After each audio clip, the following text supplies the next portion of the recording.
Hi guys, magawa po ako ng ngayon ng gamot. Maglaga po ako ng alibhon.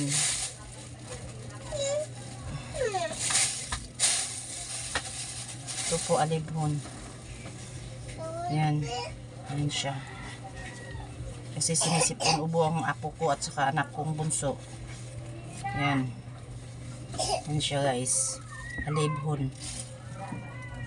Sa Tagalog sambong, sa amin alibhon. Sa Bisaya. Maglaga ako ng dalawang guys. Yan siya guys. Dalawang talbos para painom ko sa kanila. Gamot ito, maganda po ito sa gamot. Gamot halangan po ito. Yan, alibhon.